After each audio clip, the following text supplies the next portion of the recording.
இது தம்பி பிறந்த 2வது நாள் வீட்டுக்கு வந்து துணியெல்லாம் மிஷினில் போட்டு இருந்த பாத்திரத்தையும் விளக்கிட்டு அதுக்கப்புறம் துணியும் கொண்டு போய் மாடியில் காய போட்டுட்டு வந்துட்டு ஃப்ரெஷ்ஷப் ஆகிட்டு தூங்கவே 11 இருக்கும். அந்த டைமுக்கு தான் தூங்கணும். அதுக்கப்புறம் காலையில் மறுபடியும் ஃப்ரெஷ்ஷப் ஆகிட்டு நானும் அண்ணாவும் ஹாஸ்பிட்டல் போகிறதுக்காண்டி கிளம்பிட்டோம்.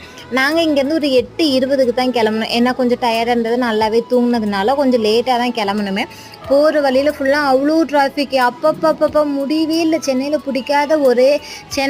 பிடிக்காத ஒரே காரணம்னா எனக்கு அந்த டிராஃபிக் மட்டும்தான். அதுக்கப்புறம் தண்ணியுமே நல்லாவே இல்லை. இருந்தாலும் அண்ணன் அடித்து பிடிச்சி இழுத்து கொண்டு போயிட்டான். எனக்கெல்லாம் காலையில் எந்திரிச்சதுமே சோத்தில் முழிக்கிற ஆளுனாலாம் அப்படியே வயிறு குவான்னு கத்த ஆரம்பிச்சிட்டு, சரி எப்படா சீக்கிரம் சோறு வாங்கி கொடுப்பான். நானும் பின்னாடி உட்காந்துக்கிட்டே இருந்தேன். வேகமாக கொண்டு போயிட்டு இப்போ தான் ரீசெண்டாக சாப்பிட்ருப்போம் போல், அந்த கடைக்கு கொண்டு போயிட்டு இங்கே நல்லா இருக்கும்டா அப்படின்னு பூரி வாங்கி கொடுத்தான். மேலே சுட பூரி, கீழே காஞ்சி போனால் அப்பளம் மாதிரி இருந்துச்சு. சென்னையில் சாப்பிட்றதுக்கு பயமாக தான் இருக்குது. நல்லா ஏமாத்துறாங்க ரோட்டு கடையிலலாம் பார்த்து தான்